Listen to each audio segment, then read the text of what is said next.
Hello dear learners, कैसे हैं आप सब। तो डियर आज का जो क्लास है हम लोगों का क्लास 7 का चैप्टर 9 है मृदा। ठीक है, तो चलिए हम लोग इस डिस्कस करते हैं। इसका एक एक पॉइंट को हम लोग डिस्कस करेंगे। ठीक है, तो डियर जैसे कि आपको पता है सीटेट के लिए एनसीईआरटी की एक एक पॉइंट इंपॉर्टेंट रखता है। इसके साथ साथ अगर आप बीपीएससी और बिहार स्टेट की तैयारी कर रहे हैं तो डियर प्रीवियस ईयर क्वेश्चन अगर आप देखे होंगे तो आपको पता चलेगा कि एनसीईआरटी की बुक से ही आपको क्वेश्चन जो है अभी पूछा जा रहा है। इसलिए एनसीईआरटी की बुक को बहुत ही अच्छे से पढ़िए, ये आपके लिए बीपीएससी के लिए बहुत ही हेल्पफुल होगा, साथ में बिहार स्टेट के लिए भी। तो स्टार्ट करते हैं हम लोग डियर आज का क्लास।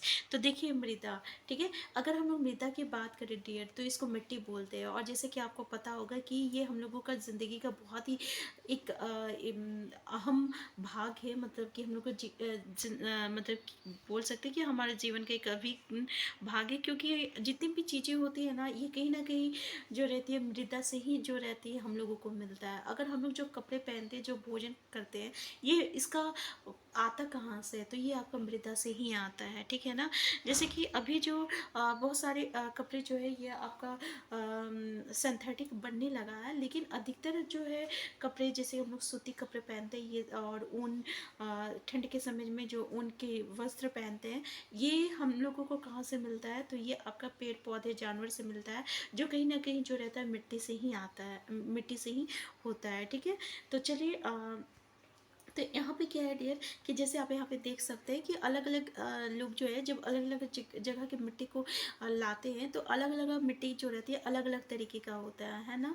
तो इस तरीके से हम लोग देखते भी होंगे कि कोई जो ज़मीन होती है ना वो बहुत ही उपजाऊ होती है और उसमें जो रहता है आपका बहुत ही अच्छी फसल होती है। लेकिन कोई मिट्टी जो रहती है वो आपकी बंजर होती है और उस मिट्टी जो रहता है उसमें आप किसी भी तरीके का वहाँ पे पेड़ पौधे जो रहता है उगता नहीं है ना। तो यहाँ पे क्या है डियर कि जब अलग अलग जगह की मिट्टी लाएंगे तो यहाँ पे ये देखा गया है कि किसी किसी मिट्टी में जो रहता है आपका ये पॉलीथीन ये सब जो रहता है मिलता है, पॉलीथीन या प्लास्टिक। तो ये जो पॉलीथीन और प्लास्टिक जो मिलता है डियर, ये जो मिट्टी को क्या करता है, प्रदूषित करता है। क्यों? क्योंकि हम लोगों को पता है कि ये पॉलीथीन और ये जो प्लास्टिक की थैली होती है ना ये कभी भी सड़ता नहीं है। क्या होता है, सड़ता नहीं है। ठीक है, जैसे कि अगर आप बाकी अगर प्राकृतिक चीज़ें देखें, जैसे कि अगर सब्जी की छिलके देखते हैं हम लोग, या फिर कोई जानवर मर गया है, या कुछ भी कपड़े देखते हैं, सूती कपड़े देखते हैं, है ना, ये सब चीज़ें क्या होती है ना, सड़ जाता है। और सड़ने के बाद इसको हम लोग क्या कहते हैं, डिकम्पोज कहते हैं। ये सड़ जाता है, सड़ने के बाद क्या होता है, ये बाद में मिट्टी में ही मिल जाता है। और ये चीज़ें कहीं ना कहीं मिट्टी को क्या करता है, उपजाऊ बनाता है, उसकी फर्टिलिटी को बढ़ाता है। लेकिन ये जो प्लास्टिक है, ये जो थैलियाँ है, ये कभी भी सड़ता ही नहीं है। ठीक है ना। तो और साथ में ये क्या करता है, मिट्टी की को प्रदूषित करता है। तो इसमें आपका बहुत केमिकल्स यूज़ होता है। और देखिए पिड़कनाशी जो रहती है, इसमें जो मिट्टी रहती है जो कि आपके पॉलीथीन और थैलिया में जो रहता है, ये क्या करते हैं, मिट्टी को आपका प्रदूषित कर देता है। ठीक है, तो ऐसे अपशिष्ट पदार्थ और रसायन को मृदा में निमुक्त करने से पहले हमें उपचारित किया जाना चाहिए। पीड़नकाशियों का उपयोग कम से कम हम लोगों को करना चाहिए। देखिए पीड़क नाशियों का उपयोग हम लोगों को कम करना चाहिए। और ऐसी चीज़ों को जैसे पॉलीथीन और मिट्टी को, पॉलीथीन जो है प्लास्टिक है उसको हम लोगों को जब हम लोग मिट्टी में मिलाते हैं ना, तो हम लोगों को क्या करना चाहिए, उसको रसायन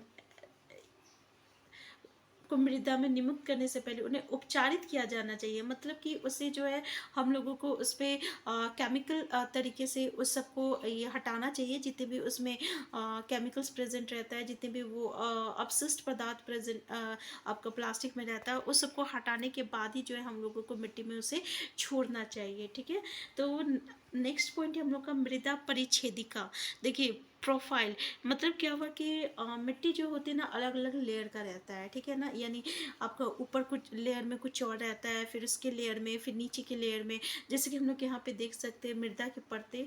ठीक है ना, पहला जो ऊपर का जो लेयर रहता है ना वो ह्यूमस रहता है, और यही सबसे ज़्यादा जो रहता है फर्टाइल रहता है, मतलब उपजाऊ रहता है। ठीक है, तो ये जो रहता है ऊपर का लेयर, इसलिए जब पानी और बरसात जो आता है ना तो और हवा आती है तो ये ऊपर का लेयर को जो रहता है उड़ा के ले जाता है, और जब उड़ा के ले जाता है ऊपर का लेयर को तो वहाँ की जो ज़मीन रहती है ना वो बंजर हो जाती है। इसलिए कि हम लोग क्या कहते हैं कि हम लोगों को तो पेड़ पौधा ये सब लगाना चाहिए। ज़मीन को जो है आपको मतलब कि इस तरीके से ही करना चाहिए ताकि ऊपर की जो परतें होती हैं वो आपका उड़ ना सके, ठीक है, क्योंकि इससे क्या होता है उसकी जो फर्टिलिटी रहती है ना उस ज़मीन का वो खत्म हो जाती है धीरे धीरे। तो ऊपर का जो रहता है वो ह्यूमस रहता है, यही जो रहता है सॉइल की फर्टिलिटी को इंक्रीज करता है। उसका नीचे का लेयर को जल कहते हैं, उससे नीचे का लेयर को हम लोग मृतिका कहते हैं, फिर आपका बालू आता है, फिर आपका बजरी आता है, ठीक है। ये मृदा की परतें हैं। तो ये 5 लेयर का होता है। इसमें क्या क्या है आप अच्छे से देख लीजिए, ठीक है। देखिए अब यहाँ पे देखिए मृदा में उपस्थित सरे गरे जैव पदार्थ ह्यूमस कहलाते हैं। जैसे कि अभी हम आपको बताया कि जो भी प्राकृतिक चीज़ें होती है, ठीक है, या तो आपका जो भी जानवर मर जाते हैं, ठीक है, तो ये जो सड़ जाता है, सड़ने के बाद जो रहता है ये आपका मिट्टी में ही मिल जाता है, उसी को हम लोग ह्यूमस कहते हैं। क्या कहते हैं उसको? हम लोग ह्यूमस कहते हैं, ठीक है। तो देखिए जैसे कि हम लोगों को पता है कि जो हवा से, पानी से और जलवायु से ये क्या होता है ना, इसकी क्रिया से जो चट्टान जो रहता है ना, बड़े बड़े चट्टान जो रहता है वो टूट जाता है, और टूटने के बाद भी वो क्या बनाता है? मृदा का निर्माण करता है, मतलब बालू का निर्माण करता है। और ये जो प्रक्रिया होता है ना इसको हम लोग अपक्षय प्रक्रिया कहते हैं। क्या कहते हैं? अपक्षय कहते हैं। तो अपक्षय होता क्या? तो अपक्षय ये क्रिया होता है जिसमें कि आपका मिट्टी बालू बनता है। कैसे बनता है? तो जब हवा, पानी और जलवायु जो रहती है पर्वत पे ये जाके टकराती है, तब वो पर्वत जो रहता है धीरे धीरे जो रहता है टूटता है और फिर वो बालू बनता है। इसी को हम लोग अपक्षय कहते हैं। तो किसी मृदा की प्रकृति उन शैलों पर निर्भर करता है जिनसे इसका निर्माण हुआ है, और ये उन वनस्पतियों की किस्मों पर भी निर्भर करती है जो इसमें उगते हैं। तो देखिए अगर हम लोग बात करें किसी की मिट्टी बालू की जो प्रकृति होती है वो कैसी होती है, तो वो जिससे बनेगा वैसे ही होगा। वो कैसी पर्वत ये पत्थर से बनी है, किस तरीके से वो किस पत्थर से बना है, किस सेल से बना है, ये उसी पे डिपेंड करेगा, ठीक है ना। इसके साथ साथ ये इस पे भी डिपेंड करता है कि उस पे वो किस तरीके का वनस्पति उग रहा है, ठीक है, क्योंकि हम लोगों को पता है कि हर मिट्टी में हर वनस्पति नहीं उगता है ना। तो ये कहीं ना कहीं इस पे भी डिपेंड करता है, ठीक है। अब हम लोग देखे थे यहाँ पे मृदा की विभिन्न परतों से गुजरती हुई उध्वा काट या मृदा परिच्छेदिका कहलाती है, ठीक है। जैसे कि यहाँ पे हम लोग देख रहे हैं ये जो अलग अलग लेयर से जैसे जा रही है, जैसे कि ए संस्तर स्थिति, बी संस्तर स्थिति, सी संस्तर स्थिति, ये 3 स्थिति होती है, ठीक है ना, आधार सेल। तो इसी को हम लोग क्या कहते हैं? मृदा परिच्छेदिका कहते हैं। प्रत्येक परत जो रहता है ये आपका जब उसको हम लोग छूते हैं उसका रंग, उसका गहराई से ये सबसे वो अलग होता है, ठीक है ना। और ये परत को हम लोग क्या कहते हैं? संस्तर स्थितियाँ कहते हैं। कहीं अगर आप कुआं हुआ अगर कहीं कोड़ा मतलब कि कहीं किया कोड़ाई हुआ होगा, कहीं कुआं अगर जब बनता होगा तब हम लोग देखे होंगे, तो ऊपर की जो मिट्टी की जो कलर होता है ना वो अलग होता है। उसके बाद कुछ नीचे जाएंगे तो देखेंगे उसका कलर थोड़ा सा अलग रहता है। उसके बाद नीचे जब हम लोग जाएंगे तो देखेंगे उसका कलर अलग रहता है, ठीक है ना। तो इस तरीके से इसको हम लोग क्या कहते हैं? संस्तर स्थितियाँ कहते हैं, ठीक है ना।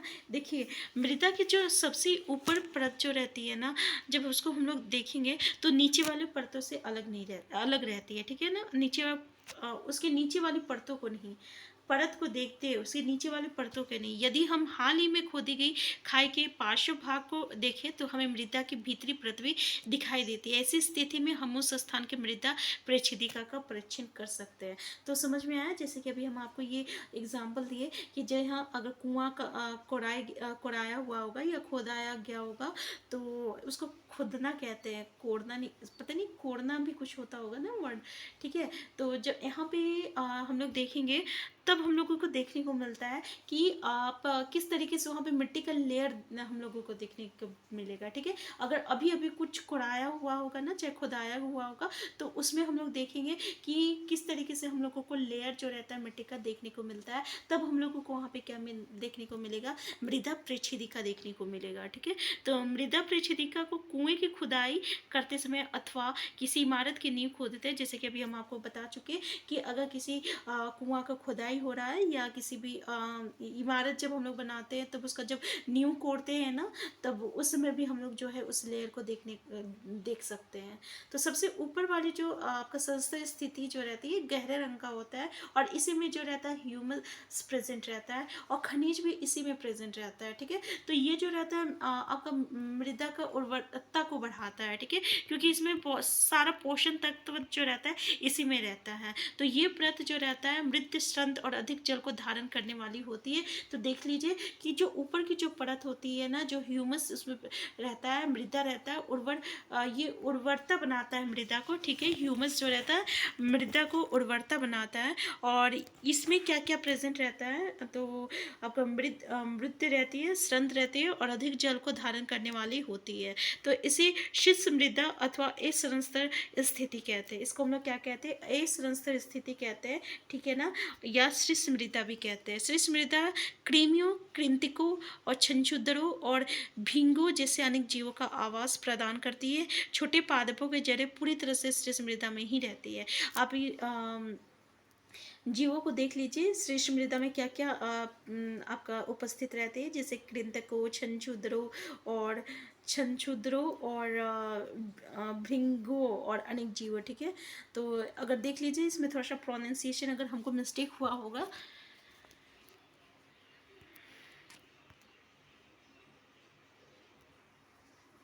छोटे पादपों की जड़ जो रहता है इसमें पूरी तरह से जो रहता है आपका जाता है। ठीक है, शीर्ष मृदा से नीचे की परत में ह्यूमस कम होती है, लेकिन खनिज अधिक होता है, और ये परत सामान्यतः अधिक कठोर और अधिक सहंत घनी होती है, और इसको बीसरस्तर स्थिति या मध्य परत कहते हैं। तो देखिए, बीसरस्तर स्थिति और मध्य परत किसको कहते हैं, तो जो आपका ए परत से जो नीचे रहेगा ए सरस्तर स्थिति से, उसको हम लोग बीसरस्तर स्थिति कहते हैं। इसको हम लोग मध्य परत भी कहते हैं। इसमें ह्यूमस कम रहता है, लेकिन इसमें खनिज अधिक रहता है, और ये जो रहता है थोड़ा सा कठोर रहता है और अधिक घना रहता है। ठीक है, अधिक घनी होती है। तो इसका कैरेक्टर याद कर लीजिएगा।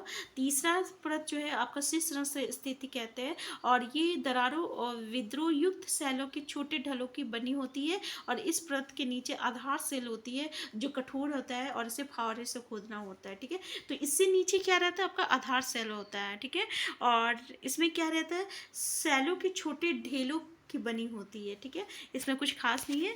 तो बस ये देख लीजिए कि सैलों के छोटे ढेलों से बनी हुई रहती है आपका शीर्षस्तर स्थिति, और इससे नीचे क्या रहता है, आपका आधार सेल होता है। ठीक है, नेक्स्ट है टॉपिक है हम लोग का मृदा के प्रकार।